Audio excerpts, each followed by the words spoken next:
بسم اللہ الرحمن الرحیم۔ السلام علیکم۔ عذاب فرعون سے بنی اسرائیل کی نجات کا سبب۔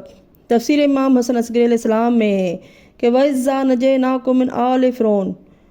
مرقوم ہے کہ امام علیہ السلام نے فرمایا کہ خدا فرماتا ہے کہ بنی اسرائیل تم اس وقت کو یاد کرو جبکہ ہم نے تم کو یعنی تمہارے اسلاف کو قوم فرعون کے ہاتھوں سے چھڑایا۔ آل فرعون وہ لوگ تھے جو فرعون کے مذہب اور دین کی قرابت کے سبب اس سے منسوب تھے کہ وہ تم کو سخت عذابوں میں مبتلا کرتے تھے اور بڑی تکلیفیں پہنچاتے تھے۔ من جملہ ان عذاب ہائے شدیدہ کہ جو فرعون کے ہاتھوں سے بنی اسرائیل کو پہنچتے تھے یہ تھے کہ ان کی عمارتوں کو بنانے اور مٹی گارے کے کاروبار کی تکلیف دیتا تھا اور بھاگنے کے خوف سے پاؤں میں بیڑیاں ڈالنے کا حکم دیا تھا کہ اسی حال میں سیڑھیوں کی راہ کوٹھوں پر گارا لے کر چڑھا کریں۔ بعض وقت کوئی سیڑھیوں پر سے گر پڑتا تھا تو فوراً مر جاتا تھا یا اس کو سخت چوٹیں آتی تھیں اور وہ لوگ ان کے گرنے اور مرنے کی کچھ پرواہ نہ کرتے تھے، یہاں تک کہ حق تعالیٰ نے حضرت موسیٰ علیہ السلام پر وحی کی کہ اے موسیٰ ان سے کہہ دے کہ محمد مصطفیٰ صلی اللہ علیہ وآلہ وسلم آل محمد صلی اللہ علیہ وآلہ وسلم پر درود بھیجے بغیر کسی کام کو شروع نہ کیا کرے تاکہ یہ کام ان پر سہل معلوم ہو، اور جو کوئی درود بھیجنا بھول جائے اور گر کر مجروح ہو جائے اس کے لیے حکم دیا تھا کہ اگر اس کو ممکن ہو تو خود محمد وآل محمد پر درود اور اپنے اوپر پڑھ لے، اور اگر اس سے نہ ہو سکے تو کوئی دوسرا اس پر پڑھے۔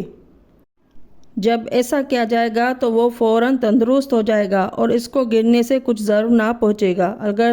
وہ ایسا ہی کیا کرتے تھے اور صحیح و سالم رہتے تھے۔ یذبحون ابناءکم، تمہارے بیٹوں کو ذبح کرتے تھے، اور اس کا باعث یہ تھا کہ فرعون کو جتلایا گیا تھا کہ بنی اسرائیل میں ایک لڑکا پیدا ہوگا کہ تیری ہلاکت اور تیری سلطنت کا زوال اس کے ہاتھ سے وقوع میں آئے گا، اس لیے اس نے حکم دیا تھا کہ بنی اسرائیل میں جو لڑکا پیدا ہو قتل کیا جائے۔ یہ حال دیکھ کر عورتیں دائیوں کو رشوتیں دیتی تھیں تاکہ وہ ان کی چگلی نہ کھائیں اور ان کے حمل کے ایام پورے ہو جائیں۔ جب بچہ پیدا ہوتا تھا تو اس کو جنگل میں یا کسی پہاڑ کے غار میں یا کسی پوشیدہ مقام میں ڈال دیا کرتی تھیں اور اس پر 10 بار درود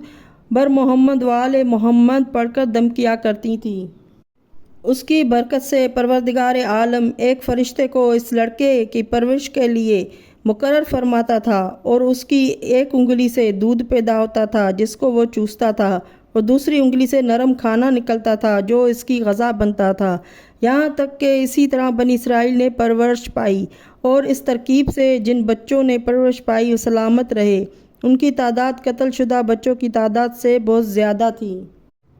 وَكَانَ مِنْ سَلْمٍ مِّنْهُمْ نِسَاءٌ أَكْثَرَ مِمَّنْ قَتَلَ وَيَسْتَحْيُونَ نِسَاءَكُمْ، اور تمہاری عورتوں لڑکیوں کو زندہ رکھتے تھے یعنی ان کو نہ مارتے تھے اور اپنی لونڈیاں بناتے تھے۔ تب بنی اسرائیل نے حضرت موسیٰ علیہ السلام سے جا کر فریاد کی کہ وہ ہماری بیٹیوں اور بہنوں کو اپنی بیویاں بناتے ہیں۔ اس وقت اللہ تعالیٰ نے ان لڑکیوں کو حکم دیا